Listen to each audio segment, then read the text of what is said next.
दोस्तों, इस दुनिया में दिखावा करने वाले लोगों को हम दो तरह से देख सकते हैं। एक तो वह जिनके पास धन संपदा होती है तब वह दिखावा करते हैं, और दूसरे वह जिनके पास कुछ भी नहीं होता, उनके पास धन संपदा भी नहीं होती। कहने का अर्थ यह है कि उनके पास कोई भी ऐसा गुण नहीं होता जिससे लोग उनकी प्रशंसा करें। इसीलिए वह झूठ बोल बोलकर दूसरों से अपनी प्रशंसा करवाना चाहता है। वह दिखावा करता है कुछ होने का, लेकिन उसके अंदर कुछ होता नहीं है। जो लोग अपने गुण या फिर अपनी धन संपदा के कारण दिखावा करते हैं, वह अहंकार के शिकार हो जाते हैं। उनके अंदर अहंकार फूट फूट कर भर जाता है। उन्हें खुद पता भी नहीं चलता, लेकिन धीरे धीरे यही अहंकार उनके जीवन का मजा छीन लेता है। और जो लोग कुछ गुण या फिर धन संपदा न होते हुए भी दिखावा करते हैं, ऐसे लोग जीवन में हमेशा दुखी रहते हैं, क्योंकि ऐसे इंसानों की सच्चाई कभी न कभी तो सामने आ ही जाती है। तो उन पर कोई विश्वास नहीं करता, कोई भरोसा नहीं करता, और इस दुनिया में कोई भी उनका अपना नहीं होता। उसके घर वाले, उसके माता पिता तक उस पर भरोसा नहीं करते हैं, क्योंकि उसकी दिखावा करने की आदत सबकी नजरों में उसे नीचा बना देती है। आज की जो कहानी मैं आप लोगों को सुनाने वाला हूं, वह एक ऐसे व्यक्ति की कहानी है जो दिखावा करने की वजह से परिस्थितियों में फंसता चला जाता है, और आखिरकार उसका परिणाम क्या होता है, यह तो आपको इस कहानी में ही सुनने को मिलेगा। और साथ के साथ आप इस कहानी में यह भी जानेंगे कि दिखावा करने वाले लोगों से किस प्रकार अपने आप को बचाया जाए, या फिर आप खुद दिखावा करने से कैसे बचें। यह सब आपको इस कहानी में सुनने को मिलेगा। इससे पहले कि आप इस कहानी में खो जाएं, इस चैनल को सब्सक्राइब करके बेल नोटिफिकेशन को जरूर दबा देना। कभी कभी जीवन आपको बड़ी मुश्किल में डाल देता है। ऐसे ही मुश्किल में राजेश नाम का एक युवक फंसा हुआ था। उसे अपने घर से निकले हुए बहुत समय हो गया था। कई महीने बीत चुके थे।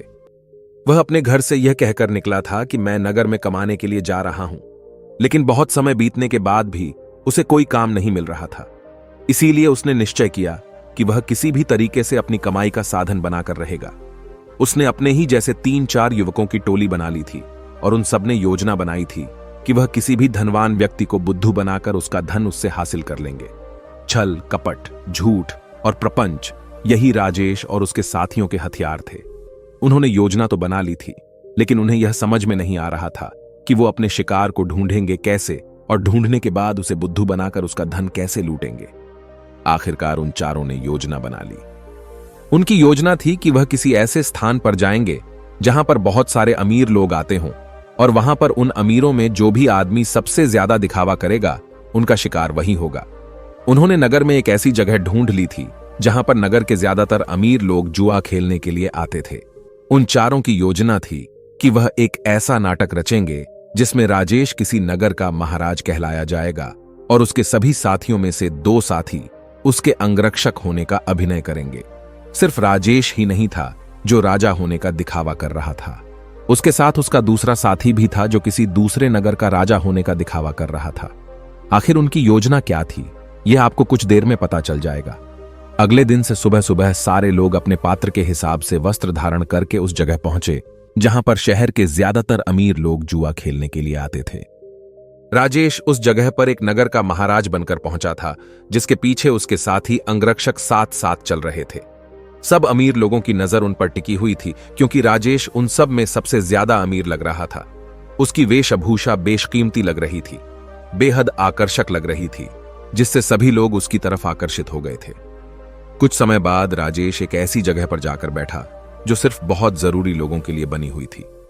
जब राजेश वहां पर जाकर बैठा तो उसके अंगरक्षक वहीं उसके पास खड़े हुए थे। सब आपस में चर्चा करते हुए एक दूसरे से पूछ रहे थे कि ये किस नगर के महाराज हैं। उसी भीड़ में राजेश का एक और साथी मौजूद था। उसने उन सबको संबोधित करते हुए बताया कि राजेश किसी बड़े नगर का बड़ा महाराज है, और सबने उसकी बात पर यकीन कर लिया। अब वह अमीर लोग जो ज्यादातर दिखावा करते थे, जो किसी बड़े आदमी से अपना सम्मान सुनने के लिए तरसते रहते थे, ऐसे लोग राजेश के आसपास मंडराने लगे थे।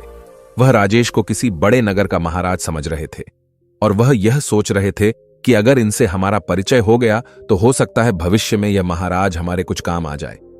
थोड़ी देर बाद वहां पर दूसरा राजा भी पहुंचा, जो राजेश का ही एक साथी था, और वह भी राजेश की तरह राजा होने का दिखावा कर रहा था। वह दूसरा राजा राजेश के ठीक सामने आकर बैठ गया। कुछ देर एक दूसरे से बात करने के बाद दोनों ने जुआ खेलने का निश्चय किया। कुछ समय बाद जुए की बड़ी बड़ी बाजियां खेली जाने लगी और राजेश, जो किसी नगर का महाराज होने का दिखावा कर रहा था, वह इस जुए में बहुत बड़ी रकम हार गया। लेकिन जब राजेश ने हारी हुई रकम निकालने के लिए अपनी पोटली ढूंढनी चाही तो उसे अपनी पोटली मिल ही नहीं रही थी। बहुत देर ढूंढने के बाद भी जब उसे पोटली नहीं मिली तो वह गुस्से से भरकर अपने अंगरक्षकों को डांटने लगा और डांटते हुए उनसे अपनी पोटली के बारे में पूछने लगा। लेकिन उसके अंगरक्षकों के पास इसका कोई जवाब नहीं था। वह सब नीची गर्दन करके खड़े हुए थे। राजेश ने बड़े ही शांत स्वर में अपने सामने बैठे हुए राजा से कहा कि देखिए, लगता है कि हमारी सोने के सिक्कों से भरी पोटली कहीं पर गुम गई है। मैं मानता हूं कि मैं जुए में हारा हूं, लेकिन फिलहाल मेरे पास तुम्हें देने के लिए कुछ भी नहीं है।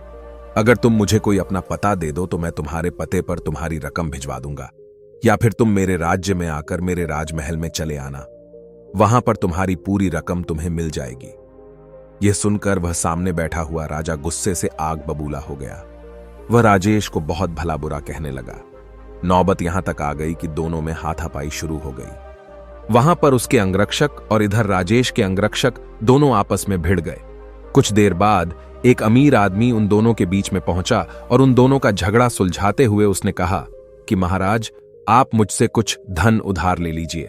आपको लड़ने की जरूरत नहीं है, यह आपको शोभा नहीं देता, यह आपकी शान के खिलाफ है। मैं आपको धन उधार दे देता हूं, आप मेरा धन मुझे लौटा देना। यह राह, मेरा पता और अपना पता देते हुए उस अमीर आदमी ने राजेश को बहुत सारे सोने के सिक्के दे दिए।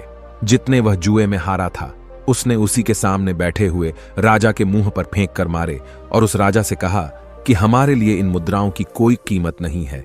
तुम हमें जानते नहीं हो कि हम कितने बड़े महाराज हैं, हमारा नगर कितना बड़ा है, कितना खुशहाल है।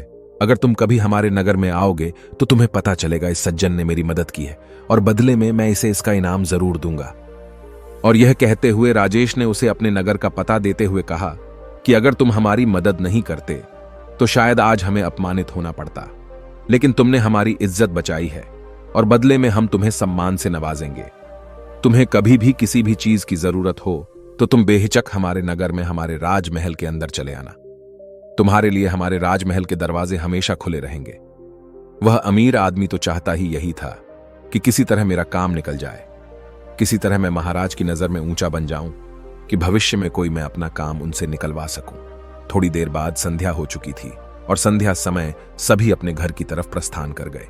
राजेश ने भी उस अमीर आदमी से जाने के लिए आज्ञा मांगी और कुछ समय में उसका धन वापस लौटाने का वादा करते हुए राजेश वहां से अपने अंगरक्षकों के साथ प्रस्थान कर गया। उनके द्वारा रचे गए नाटक में एक अमीर आदमी फंस चुका था, जिससे उन्होंने बहुत सारा धन भी ऐंठ लिया था। राजेश ने योजना बनाई थी कि जैसे ही वह किसी अमीर आदमी को बेवकूफ बना देगा तभी वह इस नगर को छोड़ देगा, क्योंकि यहां पर रहना अब खतरनाक साबित हो सकता था। इसीलिए उसने अपने साथी को बुलाने के लिए कहा जो दूसरे राजा का अभिनय कर रहा था, क्योंकि सोने के सिक्कों से भरी पोटली तो उसी के पास थी। लेकिन बहुत ढूंढने के बाद भी राजेश का साथी उसे कहीं नहीं मिला। अब राजेश को आभास हो गया था कि उसके साथी ने उसी को बेवकूफ बनाया है और सारा धन लेकर रफू चक्कर हो गया है। जब राजेश को इस बात का पता चला तो उसे बहुत दुख हुआ। उसे कोई रास्ता नहीं सूझ रहा था। बिना धन के वह इस नगर को छोड़ भी नहीं सकता था, क्योंकि कहीं जाने के लिए भी धन चाहिए था। और जिस अमीर आदमी से उसने धन उधार लिया था वह उसे इस नगर में जरूर किसी न किसी दिन पकड़ लेगा, और जिस दिन वह उसे पकड़ लेगा उसे लंबी कारावास हो जाएगी। यहां पर समझने की बात यह थी कि वह अमीर आदमी उन लोगों के बीच में दिखावा करने की कोशिश कर रहा था कि मैं राजा के कितने करीब हूं, मैं उनकी मदद करता हूं, ताकि दूसरे अमीर लोगों को यह लगे कि उसके संपर्क बहुत ऊंचे ऊंचे हैं। यह बहुत अमीर और बहुत रईस लोगों के बीच में उठता बैठता है, जिससे उसका ओहदा अपने साथियों के बीच बढ़ सके। इसीलिए उसने दिखावे की वजह से राजेश रूपी राजा को वह धन उधार दे दिया था। और राजेश तो जैसा कि आप सबको पता है, वह तो इसीलिए दिखावा कर रहा था कि वह किसी को अपना शिकार बना सके। लेकिन वह कहते हैं कि जैसी करनी वैसी भरनी, दोनों को दिखावे की सजा मिली। उस अमीर आदमी का धन लुट गया और यहां राजेश को उसके साथी ने ही बेवकूफ बना दिया था। कुछ समय बाद राजेश को उस नगर के दरबारियों ने ढूंढना शुरू कर दिया, क्योंकि उस अमीर आदमी को पता चल चुका था कि उसके साथ छल हुआ है, उसके साथ कपट हुआ है, और वह किसी भी कीमत पर राजेश को ढूंढना चाहता था। इसीलिए राजेश को छुपकर जंगल के रास्ते से वह नगर छोड़कर भागना पड़ा। जंगल में छुपते छुपाते वह एक दिन एक भिक्षु की कुटिया में पहुंचा, जहां पर एक भिक्षु ध्यान कर रहा था। राजेश उस भिक्षु के चेहरे की सादगी देखकर उसकी तरफ बहुत आकर्षित हो गया। उनके ध्यान से बाहर आने का इंतजार करने लगा। कुछ देर बाद भिक्षु ने जब अपनी आंखें खोली तो उन्होंने सामने बैठे राजेश को देखा। उन्होंने राजेश न से पूछा कि तुम कहां जा रहे हो और यहां पर मुझसे क्या चाहते हो। राजेश उनके चरणों में गिर पड़ा और रोते हुए उनको बोला, गुरुदेव, मैं दिखावा कर करके थक चुका हूं। मुझे कोई रास्ता नजर नहीं आ रहा। घर वालों के सामने मुझे दिखावा करना पड़ता है कि मैं नगर में कोई काम कर रहा हूं और नगर में मैं लोगों को बेवकूफ बनाता हूं, उनके साथ छल करता हूं, कपट करता हूं। मेरा पूरा अस्तित्व दिखावे पर टिका हुआ है। कृपया करके मुझे कोई ऐसा तरीका बताएं जिससे मैं आपकी तरह सादगी भरा जीवन जी सकूं, खुश होकर शांत होकर अपने जीवन का मजा ले सकूं। मैं थक गया हूं। भिक्षु ने मुस्कुराते हुए कहा कि सारी दुनिया दिखावा ही तो कर रही है। कोई अगर तुमसे कहता है कि तुम तो बहुत ही ईमानदार आदमी हो तो तुम खुश हो जाते हो, ये जानते हुए कि तुम एक झूठे और मक्कार आदमी हो। हर जगह, हर परिस्थिति में जब भी किसी इंसान को मौका मिलता है तो वह दिखावा करने से चूकता नहीं है। यह तुमने भी जरूर महसूस किया होगा। दिखावा करने के बाद तुम्हें तो यह लगता है कि तुम बहुत समझदार हो, तुम चालाक हो, लेकिन चालाक होने के कारण तुम्हारे जीवन की सरलता खो जाती है। तुम साधारण नहीं रह पाते। तुम हर जगह दिखावा करने की कोशिश करते हो और इसीलिए जीवन के आनंद को तुम कभी महसूस ही नहीं कर पाते। लेकिन समझने की बात यह होती है कि आदमी दूसरे के सामने दिखावा तभी करता है जब वह सामने वाले की नजर में ऊंचा होना चाहता है। अगर तुम सामने वाले से प्रभावित नहीं होते तो तुम्हें दिखावा करने की कोई जरूरत ही नहीं रहेगी, क्योंकि तुम किसी न किसी तरह सामने वाले आदमी को आकर्षित करना चाहते हो, उसे अपनी ओर खींचना चाहते हो, और यही दिखावे का सबसे बड़ा कारण होता है। लेकिन जो इंसान तुम्हारे दिखावा करने की वजह से तुम्हारी तरफ आकर्षित हुआ है, तो कल अगर उसे तुम्हारी सच्चाई पता चलेगी तो वह तुमसे दूर भी हो जाएगा। इसीलिए दिखावा करने की वजह से अपने भी हमसे दूर होते चले जाते हैं। हमें इसका कभी एहसास ही नहीं होता और हम अकेले पड़ते चले जाते हैं।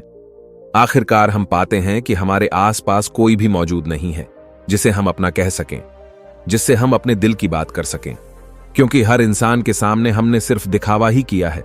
लेकिन जो इंसान अपने आप को जानता है, अपने एकांत में स्थापित हो गया है, उसे किसी के आने जाने से कोई फर्क नहीं पड़ता। वह तो बस अपने एकांत का आनंद उठाता है। कोई आए तो ठीक और जाए तो भी ठीक। वह किसी को आकर्षित करने की कोशिश नहीं करेगा और इसीलिए उसका जीवन सरल होता चला जाएगा, साधारण होता चला जाएगा। और जितने सरल तुम बनते जाओगे उतनी ही आसानी से तुम ध्यान में प्रविष्ट हो पाओगे। जीवन एक परीक्षा है, लेकिन कुछ लोग उस परीक्षा में संघर्ष नहीं कर पाते और वह लोग एक दिखावे का रास्ता अपना लेते हैं। उस जीवन को पूरी सच्चाई से जीना ही नहीं चाहते। वह खुद की सच्चाई को भी खुद स्वीकार नहीं करना चाहते। ऐसे बहुत से लोग होते हैं जिनके अंदर बहुत सारी बुराइयां होती हैं, लेकिन वह अपनी बुराइयों को कभी खुद महसूस ही नहीं कर पाते, खुद स्वीकार ही नहीं कर पाते। उन्हें पता होता है कि उनके अंदर यह कमी है, लेकिन अहंकार व दिखावे के कारण न तो वह अपनी बुराई सामने वाले के सामने बता पाते हैं और न ही उसको खुद स्वीकार करके उसको ठीक कर पाते हैं। इसीलिए सबसे पहले दिखावे की दुनिया को छोड़ो, बनावटी दुनिया को दूर हटा दो, क्योंकि जब बनावटी दुनिया तुमसे दूर होगी तो ही तुम्हारा मन स्वच्छ हो पाएगा, निर्मल हो पाएगा। और जितना मन तुम्हारा निर्मल होगा उतने ही अच्छे लोग तुम्हारे संपर्क में आते रहेंगे, और जितना कपटी तुम्हारा मन होगा तो कपटी लोग ही तुम्हें मिलते जाएंगे। हमें वही लोग जीवन में टकराते हैं जिस तरह का हमारा खुद का नजरिया होता है। अगर हमारा नजरिया साफ है, शुद्ध है, तो हमें शुद्ध लोग ही टकराएंगे, और वहीं पर अगर हमारा नजरिया कपट से भरा हुआ है, धोखे से भरा हुआ है, तो हमें रास्ते में ऐसे ही लोग टकराएंगे।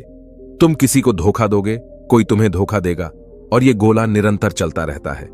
इस चक्र से बाहर आने का सिर्फ एक ही तरीका है, किसी को आकर्षित करने की कोशिश मत करो, किसी को भी जबरदस्ती झूठ बोलकर खुश करने की कोशिश मत करो। बस तुम अगर यह छोटा सा सिद्धांत अपना लेते हो तो तुम्हारी बनावटी दुनिया कब सच में बदल जाएगी तुम्हें पता ही नहीं चलेगा। साधारण रहकर, सरल रहकर ध्यान की गहराइयों से अपने जीवन का परिचय कराओ, तब तुम्हें जीवन के आनंद का पता चलेगा। तब तुम समझोगे कि जीवन के असली मायने क्या होते हैं। किसी को बेवकूफ बनाना, किसी को झूठ बोलना, जबरदस्ती दिखावा करना यह जीवन नहीं है, यह कुछ और है। यह दुख है, यह संताप है, और यही दुखों का कारण है। इसीलिए तुम दुखों को काटना चाहते हो तो सबसे पहले इस पेड़ की जड़ को उखाड़ कर फेंको जो दिखावे का पौधा तुमने लगा रखा है। और ये कहकर वो भिक्षु कुटिया के अंदर चला गया। उनके जाने के बाद राजेश ने महसूस किया कि उसके जीवन में जितनी भी समस्याएं हैं उसके पीछे मूलभूत कारण उसका दिखावा ही है।